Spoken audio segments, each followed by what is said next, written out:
이래저래 아들, 딸이 많은 아버지가 있었어요.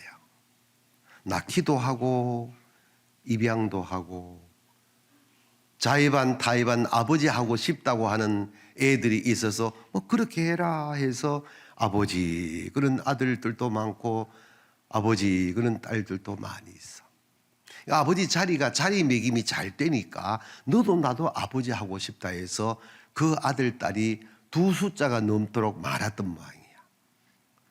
근데 그 아버지가 자리매김할 때는 그렇게 다가와서 애교도 부리고 아버지 사랑합니다 했던 이 아이들이 아버지가 좀 낭패스러운 일을 당하고 병들고 어렵게 되어지니까 낳은 자식들도 입양한 자식들도 아버지 하고 싶다는 아들, 딸들도 보이지를 않는 거예요. 그런 세월이 몇 바퀴를 돌다가 아버지가 다시 자리매김이 됐던 모양이야. 안 보이던 아들, 딸들이 다시 아버지 하고 다가오게 되어질 때에 그 아버지가 여전히 오냐 아들아 오냐 딸아 하고 맞아주는 아버지가 있었어. 이 이야기의 내용은 하나님과 우리와의 관계일 수도 있습니다. 그렇죠? 예수님과 제자들의 관계일 수도 있습니다. 누가복음 15장에 탕자의 이야기일 수도 있습니다. 이 이야기는. 그런데 이 이야기는 여러분의 삶의 현장에 그대로 현재 진행형이 되고 있는 겁니다.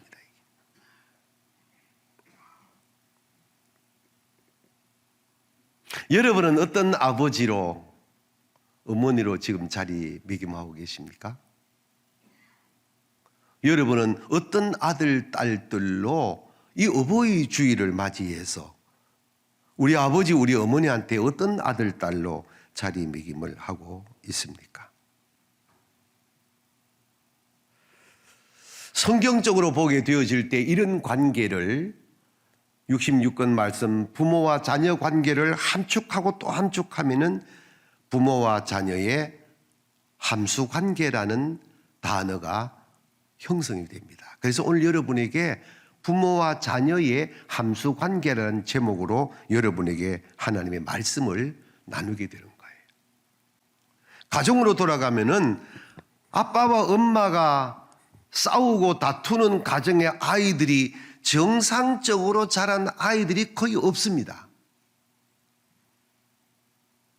가난하고 사회적으로 자리매김이 잘 안 되어 존재 가치가 별로 없어도 엄마 아빠가 있는 것으로 현실에서 사랑하고 보듬어 주고 위해 주는 걸 보고 자란 아이들은 틀림없이 그 가정 사회에 훌륭한 자녀로 자라게 되어 있습니다. 누구도 이걸 부정할 수가 없습니다. 부부가 불편하면은 아이들이 벌판이 됩니다. 어쩔 수가 없습니다. 부부가 행복하면은 좋은 집이냐 아니냐 잘 먹느냐 못 먹느냐 전혀 상관없습니다.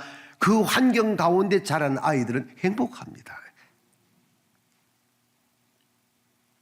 교회로 들어오게 되어지면은 어김없이 이콜되는 게 여러분의 담임 목사 손병멸 목사님은 우리 교회에 나이가 많은 분도 계시고 더 적은 분도 계시겠지만은 손병멸 목사님은 우리 교회에 아버지 자리에 계셔야 됩니다.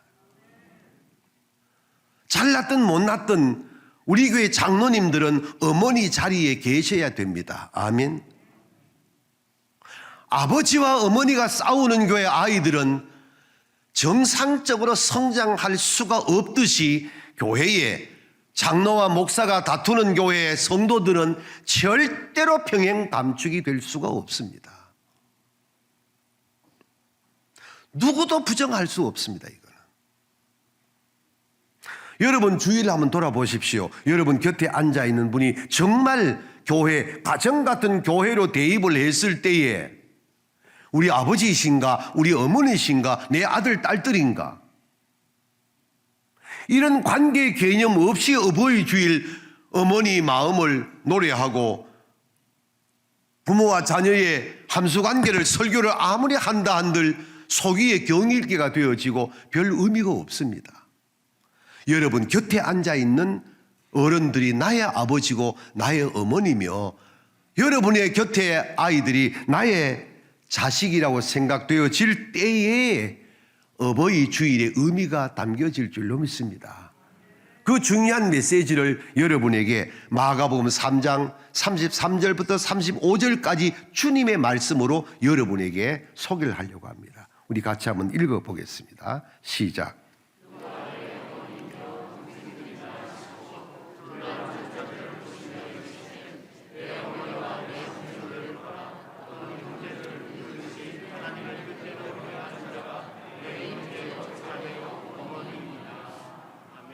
아멘. 귀한 말씀입니다. 이 말씀의 내용이 뭐냐 하면은 땅에 사는 날 동안에 가장 아름다운 지고한 관계는 혈연 관계 아니다. 학연 관계가 아니다. 지연 관계가 아니란 말씀입니다. 이게. 그럼 뭐냐는 거예요. 하나님의 은혜와 십자가의 사랑을 공유하는 관계가 최고라는 겁니다. 누가 나의 어머니냐? 누가 내 형제냐? 한번 돌아봐라는 거예요. 그리고 결정적인 말씀을 하셨습니다. 하나님의 뜻대로 행하는 자가 내 어머니요, 형제요, 자매니라는 겁니다. 이것이 우리 교회의 기본이 되는 줄로 믿습니다. 진짜 아버지라면은 회초리를 때릴지라도 그 자식들은 왜 때리냐고 하지 아니하고 일단 맞고 아빠가 나를 왜 때렸지 답을 얻어냅니다. 잘 때렸고. 아멘. 아무리 엄마가 연세 들어 강단 용어 아니지만은 치매 걸리고 노망하여 소대변 가리지 아니할지라도 진짜 엄마라면은 자식들은 소대변을 정리해주고 엄마하고 곁으로 다가가게 되어 있습니다.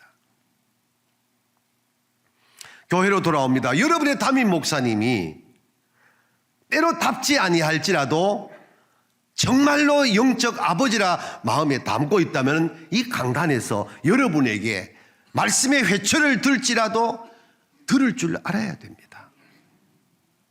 여러분의 장로님들이 교회 생활을 해 가시면서 이 모양 저 모양 답지 아니할지라도 여러분들은 영적으로 뒷바라지를 할 수 있어야 자식이 되는 겁니다. 교회 가정도 다를 바가 없는 것입니다. 그래서 오늘은 부모와 자녀의 함수관계 이야기입니다. 쉽게 말씀을 드리면은 열차의 운임은 거리의 함수다 그러잖아요. 거리에 따라서 열차의 금액이 매겨지는 것처럼 아버지, 어머니의 자리매김이 어떠냐에 따라서 자식들은 저절로 그렇게 자리매김이 된다는 것입니다. 이것이 부모와 자녀의 함수관계입니다. 인터넷에서 회자된 얘기 중에 아버지형이 5가지가 있다는 겁니다. 첫째가 엄마형 아빠라는 거예요. 아버지는 아버지인데 아버지 몫이 안 되고 엄마 몫을 한다는 거예요.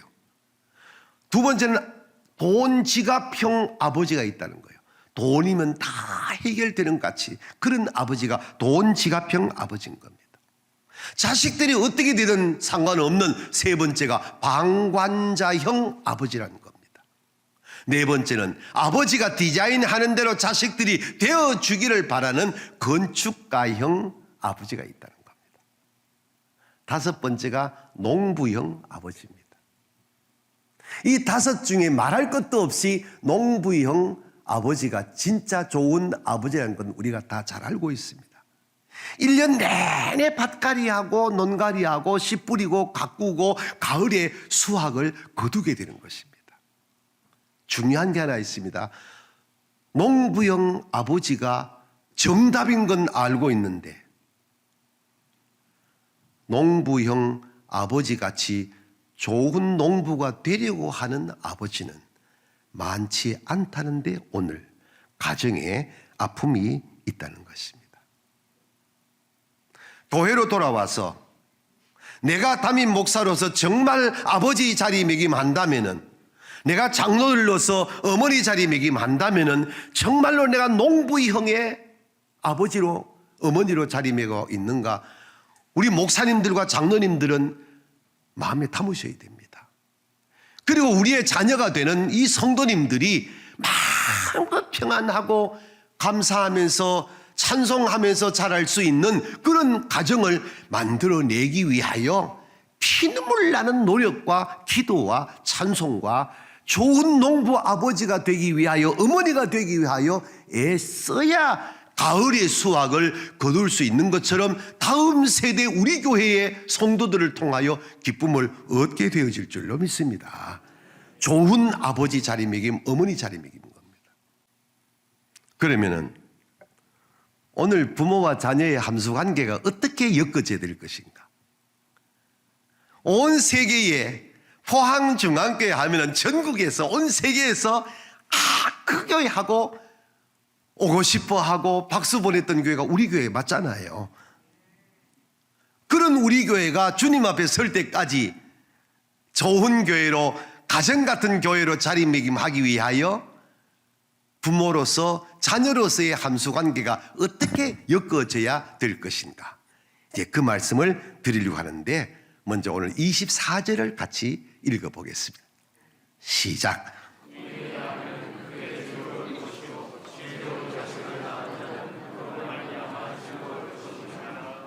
아멘. 자, 보세요. 의인의 아비는 뭐라 그랬어요? 크게 즐거워할 것이요. 그 다음 말씀 보니까 지혜로운 자식을 낳은 자는 그로 말미암아 뭐라 그랬어? 즐거워져. 이게 무슨 얘기입니까?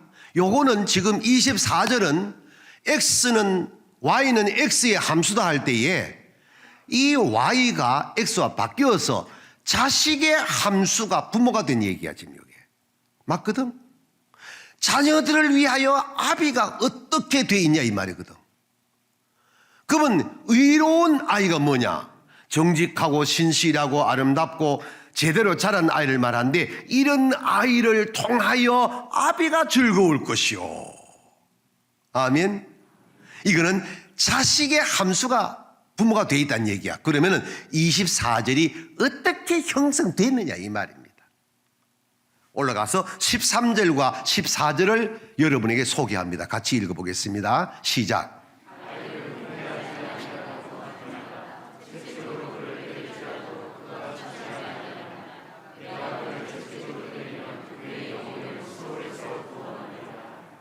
아멘. 놀라운 얘기입니다. 13절과 14절은 부모의 함수가 자식이란 공식이 연결됩니다. 채찍으로 때릴지라도 절대 관계없다. 왜? 잘 되게 하기 위하여 말씀의 회초를 때리는 겁니다. 아멘. 그 말씀의 회초를 맞지 아니하면은 자식이 아닙니다. 잘못했을 때 말씀으로 채찍질 할지라도 괜찮다. 오히려 음부에서 건져내리라 그랬습니다. 이 함수관계가 어디로 갑니까? 24절로 이어지는 거예요. 어떻게? 그렇게 길른 자식들로 인하여 아비가 즐겁다는 거예요. 아멘.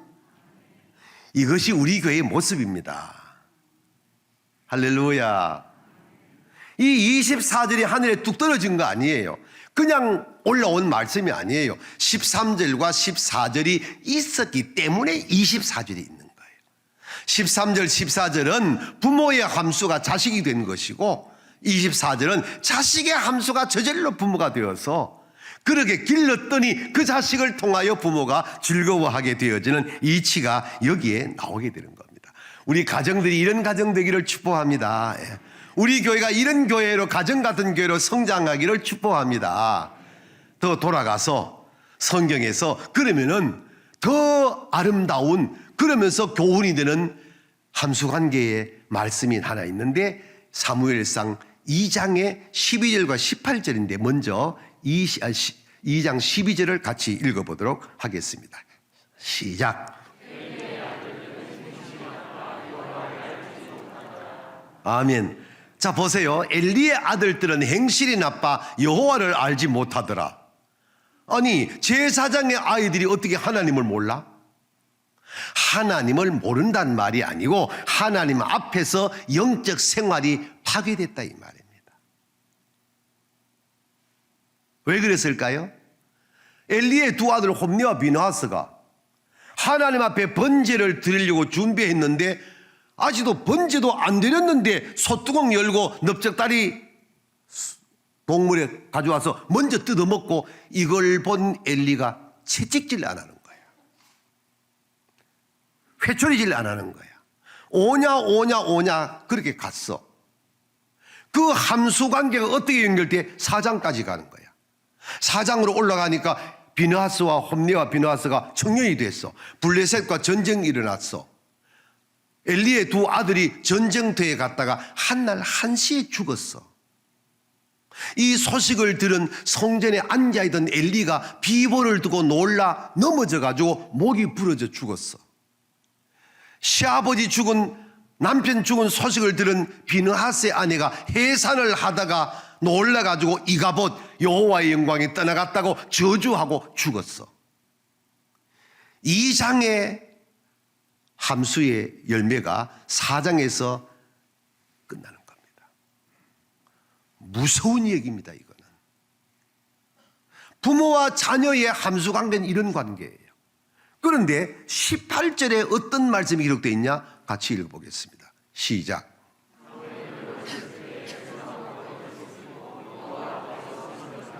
아멘.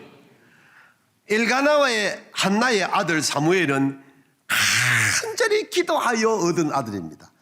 기도할 때 서원했습니다. 하나님, 아들 주시면은 젖대고 여호와 앞에 드리겠습니다.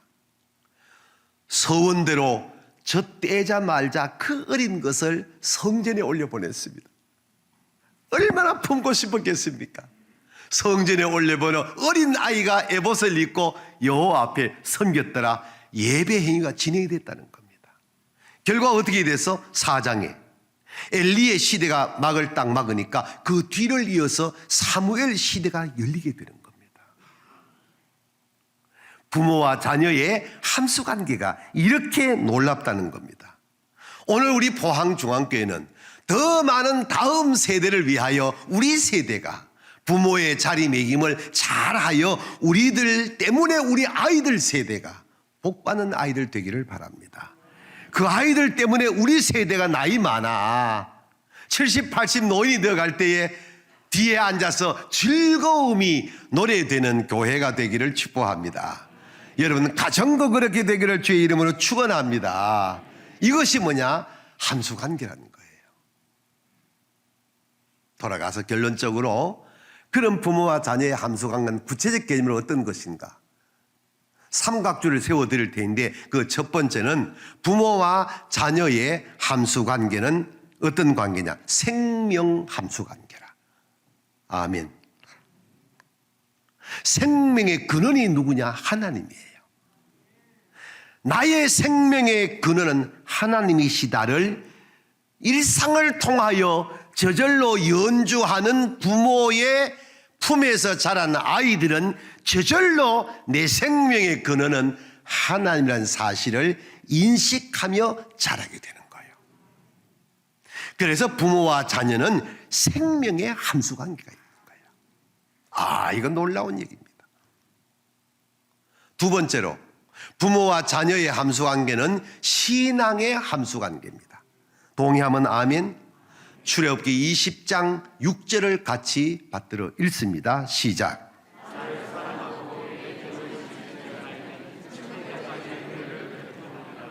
아멘. 나를 사랑하고 내 계명을 지키는 자에게는 천대까지 복을 준다 그랬어. 엘가나와 한나의 자리매김이 사무엘로 이어지고 엘리의 자리매김이 홈리와 비느하스로 이어지는 걸 우리가 잊으면 안 되는 거예요. 그래서 어느 때보다가도 이 시대는 이삭의 아버지 아브라함이 절실하게 요구되는 시대가 됐고 사무엘의 아버지 엘가나가 너무너무 그리운 시대가 됐다는 거예요.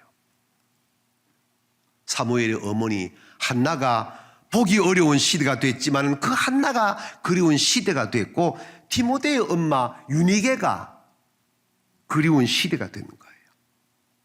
30년 동안 타락한 생활을 하지만은 한 번도 그 자식을 미워하지 아니하고 기도하며 마지막 성자로 만들어낸 어거스틴의 엄마 모니카가 그리운 시대가 되는 거예요. 세 번째로 가장 중요한 부모와 자녀의 함수관계는 인생의 함수관계입니다. 그래서 이걸 2조 시대로 돌아가면은 소위 양반 가문이다라는 것이 형성이 되는 거예요. 우리 교회는 영적으로 정말 온 세계가 부러워한 했던 그리고 하고 있는 교회인 줄로 나는 믿습니다. 내가 일부 예배 때 성경 66권의 이 인생의 함수관계에 대한 성경 구절을 딱 3곳 소개한 것이 있는데 다시 한번 읽어보겠습니다. 출애굽기 20장 5절입니다. 시작.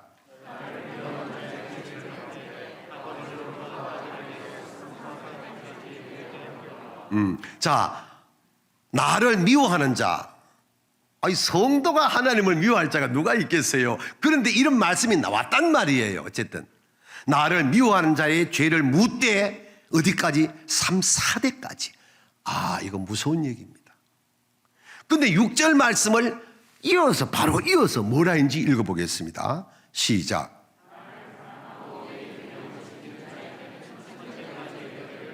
할렐루야. 이 복이 우리 교회의 복이 되기를 바랍니다. 하나님을 사랑하고 계명을 지키면은 천대까지 복을 받는 거야. 이 두 구절의 중심에 뭐가 있는지 소개해 드릴게. 신명기 33장 11절 같이 읽어보겠습니다. 시작.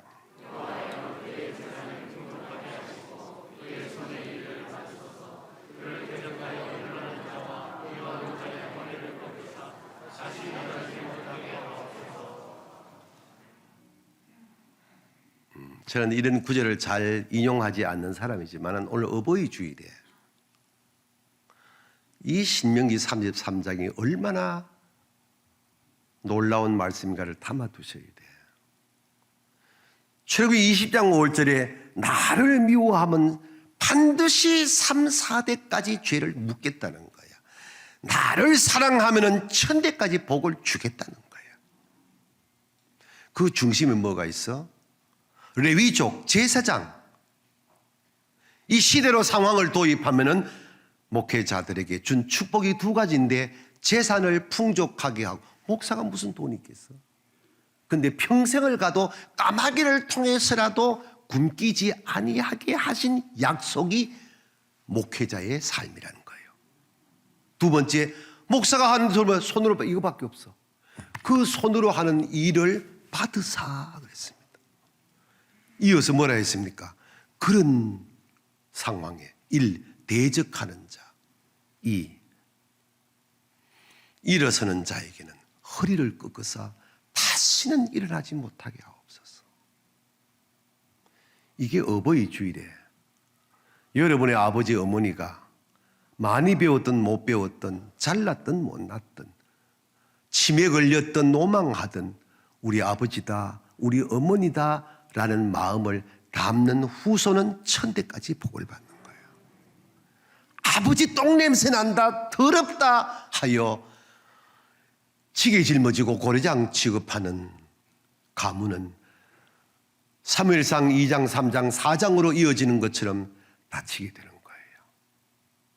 우리 교회는 이 부모와 자녀의 함수관계가 축복의 관계로 잘 이어지는 여러분의 가정사역 되기를 주의 이름으로 축복합니다.